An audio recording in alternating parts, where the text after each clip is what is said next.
Good day, brothers and sisters. In the book of Mark, one of the teachers of the law asked Jesus of all the commandments, which is the most important. And sinagot po siya ni Jesus in Mark chapter 12, verse 29 to 31. It reads, Jesus replied, "The most important commandment is this, listen, O Israel.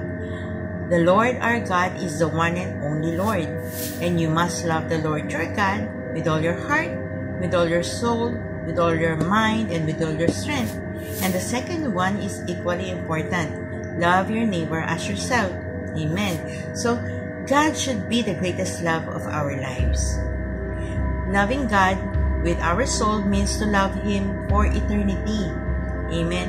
When our heart stops beating, our soul keeps living. And God wants yung relationship po natin sa Kanya to last forever. Amen. So, loving God with our mind also means that we love Him unconditionally because we know that He is worthy of our love. Amen. So, the kind of love naman po that God wants us to give to others is impossible to produce or to manufacture it on our own. Amen. You might say that this is a supernatural love, but it is a natural outflow lang po yan of the God's presence into our lives. Amen. That is why the Bible says God gives us the Holy Spirit to fill our hearts with His love. Amen. Kasi kung wala po yung Holy Spirit, hindi natin kayang magmahal. Amen. Lalo na po yung mga hindi kaibig-ibig. Di po ba? So, God gave us the Holy Spirit.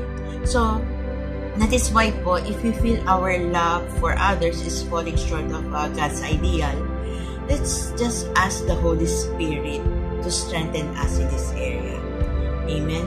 And the closer we grow to God, the more our love for others should increase. Amen. So if our love towards God and others seems too stagnant na po, it is likely that we have distanced ourselves from the source of that love, which is Jesus. Amen. Lumayo po tayo. Ang dapat lamang po natin gawin is to return to the Lord and ask Him to refill or refresh us. Refresh po yung love niya for us, and yung love po natin para sa Kanya. Then, we have to look for other ways to share that love with others. Amen. Tandaan lamang po natin, let's love our Lord with all our hearts, with all our soul, with all our minds, and with all our strength. Amen. And we should love our neighbor as ourselves. Yun lamang po. God bless po, and all glory to God.